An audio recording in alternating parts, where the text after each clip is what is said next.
Hi friends, എല്ലാവർക്കും Nimshas kitchen സ്വാഗതം. ഇന്ന് നമുക്ക് നല്ല ടേസ്റ്റി ആയിട്ടുള്ള ഉള്ളി ചിക്കൻ തയ്യാറാക്കിയാലോ.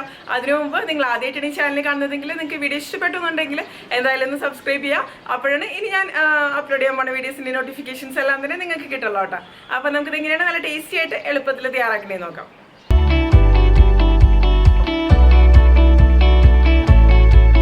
ഉള്ളി ചിക്കൻ തയ്യാറാക്കാൻ വേണ്ടിയിട്ട് ഞാനിവിടെ 1 കിലോ ചിക്കൻ എടുത്തിട്ട് നന്നായിട്ട് കഴുകിയെടുത്തതിന് ശേഷം ഒരു മീഡിയം സൈസിലുള്ള കഷ്ണങ്ങളാക്കിയിട്ട് മുറിച്ചെടുത്തിട്ടുണ്ട്.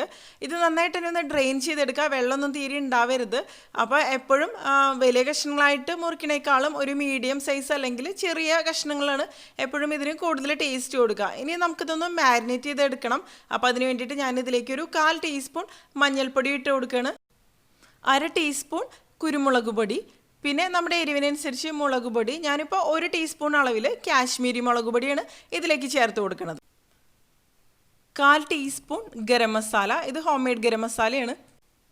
1 ടേബിൾ സ്പൂൺ അളവിൽ വിനാഗിരിക്ക് പകരം നിങ്ങൾക്ക് നാരങ്ങ നീരാണെന്നുണ്ടെങ്കിലും ഉപയോഗിക്കാം. ഒരു പകുതി നാരങ്ങയുടെ നീരൊക്കെ മതിയാവും. ഇതിലേക്ക് ആവശ്യത്തിനുള്ള അളവിൽ ഉപ്പ് ചേർത്ത് കൊടുക്കാം. ഇനി ഇതെല്ലാം കൂടി കൈവച്ച് തന്നെ നന്നായിട്ടൊന്ന് മിക്സ് ചെയ്ത് കൊടുക്കുക. അപ്പോൾ മസാലയൊക്കെ ചിക്കനിൽ നന്നായിട്ട് തന്നെ കോട്ടായിട്ട് വരണം.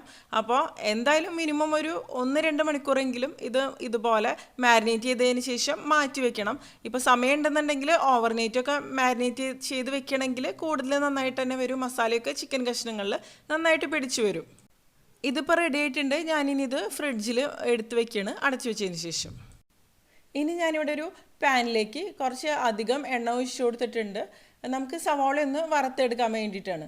അപ്പോൾ എണ്ണ ചൂടായിട്ട് വരുമ്പോൾ ഇതിലേക്കൊരു 3 സവാള നീളത്തിൽ കനം കുറച്ച് മുറിച്ചത് ഇട്ട് കൊടുക്കാം. അപ്പോൾ എണ്ണ കൂടുതൽ ഉപയോഗിച്ച് കഴിഞ്ഞിട്ടുണ്ടെങ്കിൽ സവാള നിങ്ങൾക്ക് പെട്ടെന്ന് തന്നെ വറുത്തെടുക്കാൻ പറ്റും. അല്ലെങ്കിൽ 2-3 പ്രാവശ്യമായിട്ട് തന്നെ നമ്മളിത് വറുത്തെടുക്കേണ്ടി വരും. അപ്പോൾ വറുത്തെടുക്കുമ്പോൾ ആദ്യം ഹൈ ഫ്ലെയിമിൽ തന്നെ വെച്ച് കൊടുത്താൽ മതി. അപ്പോൾ പെട്ടെന്ന് തന്നെ റെഡിയായി വന്നോളും. അതിനുശേഷം ഒരുവിധം സവാള ഒന്ന് ഫ്രൈ ആയിട്ട് വരുമ്പോൾ പിന്നെ ഫ്ലെയിം കുറച്ച് വെച്ച് കൊടുത്താൽ മതി. പക്ഷേ ലാസ്റ്റൊക്കെ ആകുമ്പോൾ പിന്നെ ലോ ഫ്ലെയിമിൽ വെച്ചിട്ട് ഫ്രൈ ചെയ്തെടുക്കുക. അപ്പോഴായിരിക്കും കറക്റ്റ് എല്ലാം ഒരുപോലെ ഫ്രൈ ആയിട്ട് വരുള്ളൂ.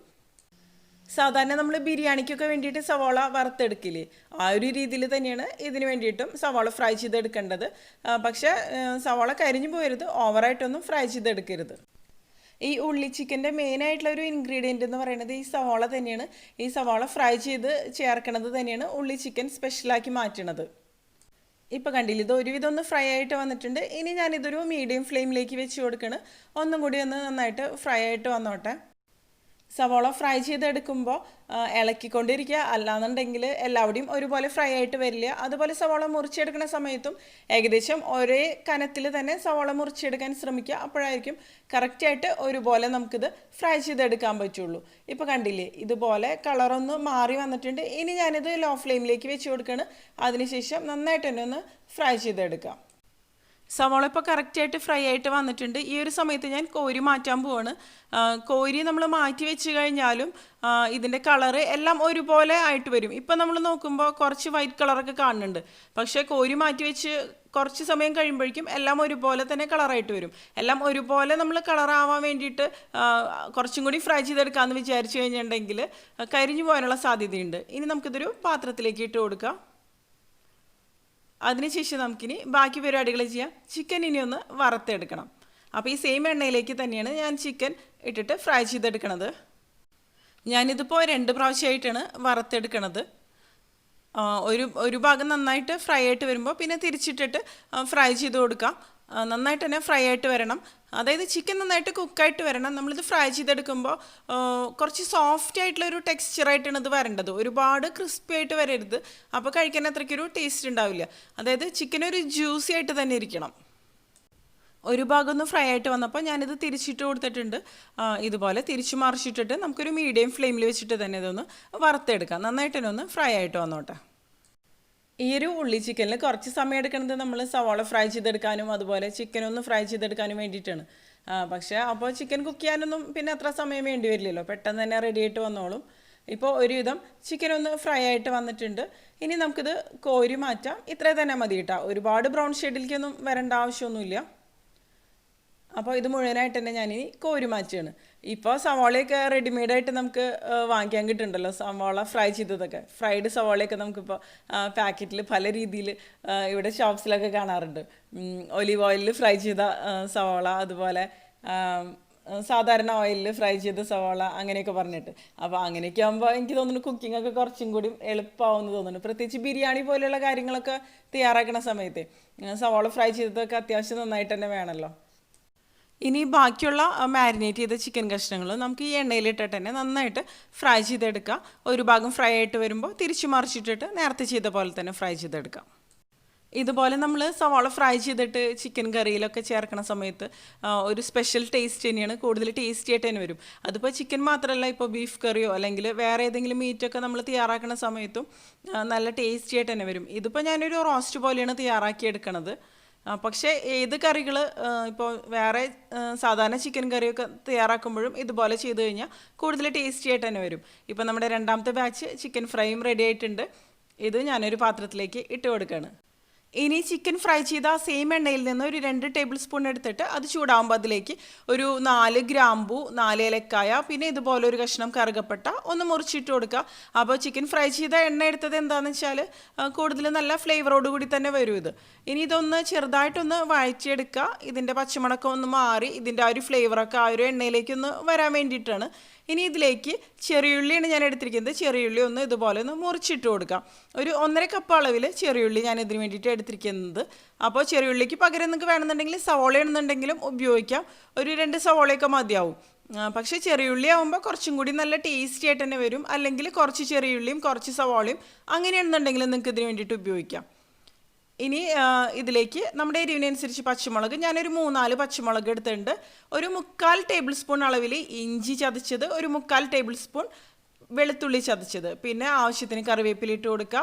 ഇനി ഇതെല്ലാം കൂടി നന്നായിട്ടൊന്ന് മിക്സ് ചെയ്ത് കൊടുക്കുക. ഇതൊന്ന് നന്നായിട്ടൊന്ന് വഴന്ന് വരണം. വഴന്ന് വന്ന് ഒരു ഗോൾഡൻ ഷെയ്ഡിലേക്ക് തന്നെ എത്തണം. ഈ ഇഞ്ചിയുടെയും വെളുത്തുള്ളിയുടെയൊക്കെ പച്ചമണം നന്നായിട്ട് മാറി വരും വേണം. അപ്പോൾ അതിനു മുമ്പ് ഇതിലേക്ക് ഞാനൊരു 1/4 ടീസ്പൂൺ കുരുമുളക് പൊടി ചേർത്ത് കൊടുക്കുകയാണ്. നമ്മുടെ എരിവിനനുസരിച്ച് ഒരു 1/2 ടീസ്പൂണൊക്കെ വരെ നമുക്ക് ഈ സമയത്ത് ചേർത്ത് കൊടുക്കാം. പിന്നെ ഇതിലേക്ക് നമുക്ക് ആവശ്യത്തിന് ഉപ്പ് ചേർത്ത് കൊടുക്കണം. അതിനുശേഷം ഇത് നന്നായിട്ട് തന്നെ ഒന്ന് ഇളക്കി കൊടുക്കുക. ഇനി ഇത് നല്ലപോലെ ഒന്ന് വഴന്ന് വരട്ടെ. കുറച്ച് സമയം എടുത്തിട്ട് തന്നെ നന്നായിട്ടൊന്ന് വഴറ്റിയെടുക്കാം. ഇപ്പോൾ കണ്ടില്ലേ, ഇതൊരു ലൈറ്റ് ഗോൾഡൻ ഷെയ്ഡായിട്ട് വന്നിട്ടുണ്ട്. ഇത് മതി. ഇനി ഇതിലേക്ക് നമുക്ക് മസാലപ്പൊടികളൊക്കെ ഒന്ന് ചേർത്ത് കൊടുക്കാം. അപ്പോൾ ഞാനിവിടെ ഒരു 1/4 ടീസ്പൂൺ മഞ്ഞൾപ്പൊടി ഇട്ട് കൊടുക്കുകയാണ്. പിന്നെ നമ്മുടെ എരിവിനനുസരിച്ച് മുളക് പൊടി, ഇതിപ്പോൾ 2 ടീസ്പൂൺ അളവിൽ കാശ്മീരി മുളക് പൊടിയാണ് ഞാൻ ചേർത്ത് കൊടുക്കുന്നത്. പിന്നെ 1 ടീസ്പൂൺ മല്ലിപ്പൊടി. ഇനി ഇതെല്ലാം കൂടി നല്ലപോലെ തന്നെ ഒന്ന് മിക്സ് ചെയ്ത് കൊടുക്കുക. ഈ പൊടികളുടെ പച്ചമണക്കം ഒന്ന് മാറി വരട്ടെ. ലോ ഫ്ലെയിമിൽ വെച്ചിട്ട് കുറച്ച് സമയം ഇതുപോലെ തന്നെ ഒന്ന് നമുക്ക് ഇളക്കി കൊടുക്കാം. ഇത് മതി. ഇതിപ്പോൾ കറക്റ്റായിട്ട് റെഡി ആയിട്ട് വന്നിട്ടുണ്ട്. ഇനി ഇതിലേക്ക് ഒരു നന്നായിട്ട് പഴുത്തൊരു തക്കാളി മുറിച്ചതും കൂടി ചേർത്ത് കൊടുക്കുക. അതിനുശേഷം ഇതെല്ലാം കൂടി നന്നായിട്ട് തന്നെ ഒന്ന് മിക്സ് ചെയ്ത് കൊടുക്കുക. ഇനി ഈ തക്കാളി നന്നായിട്ട് കുക്കായിട്ടൊന്ന് മാഷായിട്ട് തന്നെ വരണം. അപ്പോൾ അതുവരെ നമ്മൾ കുക്ക് ചെയ്തെടുക്കണത്. അപ്പോൾ ഞാനിനിയിപ്പോൾ ഇതിലേക്ക് ആവശ്യത്തിന് ഉപ്പ് ചേർത്ത് കൊടുക്കുകയാണ്. ഇനി ഇത് അടച്ചു വെച്ചതിന് ശേഷം ലോ ഫ്ലെയിമിൽ വെച്ചിട്ടൊന്ന് കുക്ക് ചെയ്തെടുക്കുക. ഇടയ്ക്കൊന്ന് തുറന്നിട്ട് ഇളക്കി കൊടുത്താൽ മതി. ഇപ്പോൾ കണ്ടില്ലേ, തക്കാളി നന്നായിട്ട് തന്നെ ഒന്ന് കുക്കായിട്ട് എണ്ണയൊക്കെ ഒന്ന് തെളിഞ്ഞ് വന്നിട്ടുണ്ട്. ഇത് തന്നെ മതി. അതിനുശേഷം നല്ലപോലെ ഒന്ന് മിക്സ് ചെയ്ത് കൊടുക്കാം. ഇനി ഇതിലേക്ക് നമുക്ക് നമ്മുടെ മെയിനായിട്ടുള്ള ഇൻഗ്രീഡിയൻറ്റ് ചേർത്ത് കൊടുക്കാം. അപ്പോൾ സവാള ഫ്രൈ ചെയ്തത് ഞാൻ ചേർത്ത് കൊടുക്കുകയാണ്. അപ്പോൾ വേണമെന്നുണ്ടെങ്കിൽ കൈ വെച്ചിട്ടൊന്ന് ഇതുപോലെ ഒന്ന് പൊടിച്ചിട്ട് ചേർത്ത് കൊടുക്കാം. നല്ല ക്രിസ്പി ആയിട്ട് തന്നെ വന്നിട്ടുണ്ട്. എല്ലാം ഇപ്പോൾ മിക്സിയിലിട്ട് പൊടിക്കേണ്ട ആവശ്യമൊന്നുമില്ല. ഇതെല്ലാം കൂടി കറക്റ്റായിട്ട് മിക്സായിട്ട് വന്നോളൂ നമ്മളിതിലേക്ക് ചിക്കനൊക്കെ ചേർത്ത് കൊടുക്കുന്ന സമയത്ത്. അതിനുശേഷം നല്ലപോലെ ഒന്ന് മിക്സ് ചെയ്ത് കൊടുക്കുക. അപ്പോൾ ഈ സവാള ഫ്രൈ ചെയ്തത് ചേർത്ത് കൊടുക്കുമ്പോൾ ഇതിനൊരു സ്പെഷ്യൽ ഫ്ലേവർ തന്നെ വരും. ഇനി സവാളയും മസാലയും കൂടി നന്നായിട്ടൊന്ന് കുറച്ച് സമയം മിക്സ് ചെയ്ത് കൊടുക്കുക. അതിനുശേഷം ഇതിലേക്ക് ആവശ്യത്തിന് വെള്ളം ഒഴിച്ച് കൊടുക്കുക. വെള്ളം ഒഴിച്ച് കൊടുക്കുമ്പോൾ ചൂടുവെള്ളം തന്നെ ഒഴിച്ച് കൊടുക്കണം. ഞാനിപ്പോൾ 1 കപ്പ് വെള്ളം ഒഴിച്ച് കൊടുത്തിട്ടുണ്ട്. ഇനി ഉപ്പൊക്കെ ഒന്ന് കറക്റ്റ് ചെയ്യാം. അതിനുശേഷം ഈ ഒരു മസാല നന്നായിട്ട് തന്നെ ഒന്ന് തിളച്ച് വന്ന് കഴിയുമ്പോൾ നമുക്കിതിലേക്ക് ഫ്രൈ ചെയ്ത് വെച്ച ചിക്കൻ കഷ്ണങ്ങൾ ചേർത്ത് കൊടുക്കാം. അപ്പോൾ നമ്മളിതിലേക്ക് വെള്ളം ഒഴിച്ചില്ല എന്നുണ്ടെങ്കിൽ ഈ മസാലയും ചിക്കനും സെപ്പറേറ്റ് ആയിട്ട് എങ്ങനെ നിൽക്കും. നമ്മൾ ഈ മസാലയിലേക്ക് ചേർത്ത മുളക് പൊടി അങ്ങനത്തെ കാര്യങ്ങളൊന്നും ഈ ചിക്കനിൽ കറക്റ്റായിട്ട് അങ്ങോട്ട് പിടിച്ച് വരില്ല. അപ്പോൾ വെള്ളം ചേർത്തിട്ട് നമ്മൾ ഇതുപോലെ മിക്സ് ചെയ്തെടുക്കുന്ന സമയത്തായിരിക്കും കറക്റ്റായിട്ട് മസാലയും ചിക്കനും കൂടി മിക്സായിട്ട് കൂടുതൽ ടേസ്റ്റി ആയിട്ട് തന്നെ വരിക. ഇനി നല്ലപോലെ തന്നെ ഇതൊന്ന് മിക്സ് ചെയ്ത് കൊടുക്കുക. നമ്മളിതിപ്പോൾ ഗ്രേവിയോട് കൂടി ഒരുപാട് ഗ്രേവിയോട് കൂടി ഒന്നും അല്ല എടുക്കണത്, ഇതൊരു റോസ്റ്റ് പോലെ തന്നെയാണ് എടുക്കണത്. അപ്പോൾ ഇത് കറക്റ്റായിട്ടൊന്ന് മിക്സായിട്ട് വന്നിട്ടുണ്ട്. ഇനി ഇതിലേക്ക് ഞാനൊരു 1/4 ടീസ്പൂൺ അളവിൽ ഗരം മസാലയാണ് ചേർത്ത് കൊടുക്കുന്നത്. അത് ഫ്ലേവറിനനുസരിച്ച് തന്നെ മതി. ഒരുപാട് സ്ട്രോങ് ആയിട്ടുള്ള ഗരം മസാലയൊക്കെ ഉണ്ടെന്നുണ്ടെങ്കിൽ ഇത്രയ്ക്ക് ചേർത്ത് കൊടുക്കേണ്ട ആവശ്യം ഉണ്ടാവില്ല. ഇനി എല്ലാം കൂടി നല്ലപോലെ ഒന്നും കൂടി ഒന്ന് മിക്സ് ചെയ്ത് കൊടുക്കാം. ഇനി ഇതിലേക്ക് ഞാൻ കുറച്ച് കറിവേപ്പില ഇട്ട് കൊടുക്കുകയാണ്. കറിവേപ്പില ഈ ഒരു സമയത്തൊക്കെ ചേർത്ത് കൊടുക്കുമ്പോൾ കൂടുതൽ നല്ലൊരു ഫ്ലേവർ തന്നെ വരും. പിന്നെ ഒരു 1/4 ടീസ്പൂൺ അളവിൽ കുരുമുളക് പൊടി, അത് നമ്മുടെ ടേസ്റ്റിനനുസരിച്ച് കൂട്ടിയോ കുറച്ചോ എങ്ങനെയാണെന്ന് വെച്ചാൽ ചേർത്ത് കൊടുക്കുക. അതിനുശേഷം എല്ലാം കൂടി നല്ലപോലെ തന്നെ ഒന്ന് മിക്സ് ചെയ്ത് കൊടുക്കുക. നമ്മൾ ഈ ഗ്രേവിയിൽ ഇട്ടിട്ട് കുറച്ച് സമയം ഇതൊന്ന് കുക്ക് ചെയ്തെടുക്കണം. അപ്പോഴായിരിക്കും ഈ ചിക്കനിലേക്ക് കറക്റ്റ് ഫ്ലേവേഴ്സൊക്കെ വരുള്ളൂ. അപ്പോൾ ഇത് കറക്റ്റായിട്ടൊന്ന് മിക്സായിട്ട് വന്നിട്ടുണ്ട്, നന്നായിട്ടൊന്ന് തിളച്ചും വന്നിട്ടുണ്ട്. ഇപ്പോൾ അടച്ച് വെച്ചിട്ടൊന്ന് കുക്ക് ചെയ്തെടുക്കണം. ഒരു 10-15 മിനിറ്റോളം ഇതൊന്ന് കുക്ക് ചെയ്തെടുക്കുക. പക്ഷേ ചിക്കൻ കഷ്ണങ്ങളൊന്നും വെന്ത് കുഴഞ്ഞൊന്നും പോകരുത്. ഇതിപ്പോൾ ഫ്രൈ ചെയ്തെടുത്ത കാരണം അങ്ങനെ പെട്ടെന്ന് കുഴഞ്ഞൊന്നും പോകുന്നില്ല. ഇപ്പോൾ കറക്റ്റായിട്ട് റെഡിയായിട്ട് വന്നിട്ടുണ്ട്. ഇനി നന്നായിട്ടൊന്ന് മിക്സ് ചെയ്ത് കൊടുക്കാം. ഇപ്പോൾ ഇതിൽ കൂടുതലായിട്ടുണ്ടായിരുന്ന ഒരു ഗ്രേവിയൊക്കെ ഒന്ന് ഡ്രൈ ആയിട്ട് വന്നിട്ടുണ്ട്. ഇത് ഞാനിപ്പോൾ ഗ്രേവി ഇല്ലാതെ ഇതുപോലൊരു റോസ്റ്റ് പോലെയാണ് തയ്യാറാക്കിയെടുക്കുന്നത്. നിങ്ങൾക്കിത് ഗ്രേവിയോട് കൂടെ വേണമെന്നുണ്ടെങ്കിൽ അങ്ങനെ തയ്യാറാക്കിയെടുക്കാം. അപ്പോൾ ഒരുപാട് വെള്ളം വറ്റിച്ചെടുക്കേണ്ട ആവശ്യമില്ല. അതിനനുസരിച്ച് മസാലകളുടെ അളവിലൊക്കെ വ്യത്യാസം വരുത്തി കൊടുത്താൽ മതി. അപ്പോൾ ഇതെന്ന് പറയുന്നത് പറോട്ടയുടെ കൂടെ അല്ലെങ്കിൽ ചപ്പാത്തിയുടെ കൂടെ ചോറിൻ്റെ കൂടെ എല്ലാത്തിൻ്റെ കൂടി നല്ല അടിപൊളി കോമ്പിനേഷൻ തന്നെയാണ്. നല്ല ഫ്ലേവറോട് കൂടിയൊരു ചിക്കൻ റോസ്റ്റ് തന്നെയാണിത്.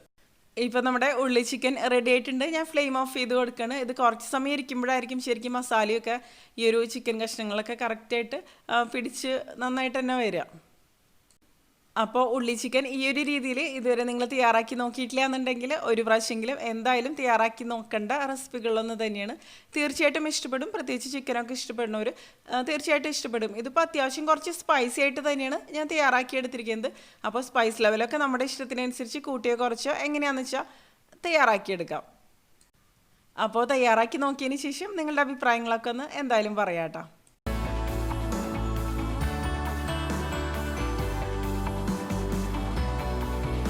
നിങ്ങൾക്ക് എൻ്റെ വീഡിയോ ഇഷ്ടമാവുകയാണെങ്കിൽ നിങ്ങളുടെ ഫ്രണ്ട്സിനും ഫാമിലിക്കൊക്കെ ഒന്ന് ഷെയർ ചെയ്ത് കൊടുത്തോളൂ. അതുകൂടാതെ നിങ്ങളുടെ വിലയേറെ അഭിപ്രായങ്ങളൊക്കെ ഒന്ന് കമൻറ്റ് ചെയ്യുക. അപ്പോൾ മറ്റൊരു അടിപൊളി റെസിപ്പി ആയിട്ട് നമുക്ക് വീണ്ടും കാണാം.